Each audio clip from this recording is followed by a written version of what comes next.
Oui, c'est la France, évidemment, qui est visée, qui reste l'ennemi numéro un des djihadistes au Sahel, et pas seulement, on le voit, puisque cette attaque, en fait, nous apporte l'information suivante, c'est que les djihadistes frappent jusqu'à la côte atlantique, donc jusqu'en Afrique de l'Ouest, ce qui est entièrement nouveau. C'est la première fois que la Côte d'Ivoire est touchée, et c'est la première fois qu'ils vont aussi loin, et plus simplement au Sahel, ce qui pose un problème sécuritaire très important pour toute cette zone.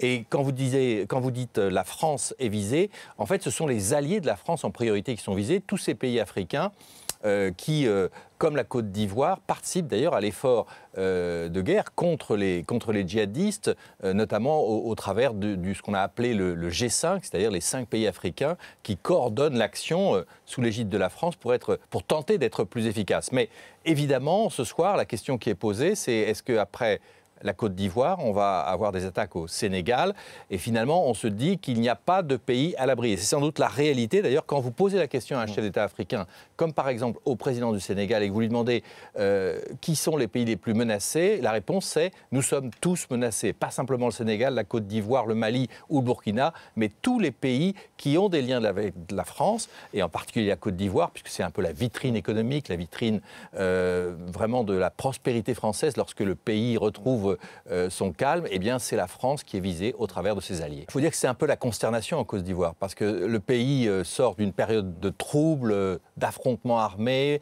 L'ancien président Gbagbo est jugé à la haie, le nouveau président Ouattara avait commencé à redresser le pays. On est dans une phase de convalescence, et effectivement le business repartait.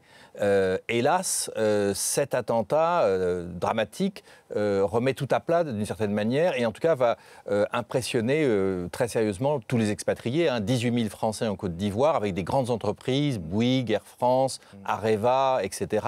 Et donc c'est un mauvais signal. Et donc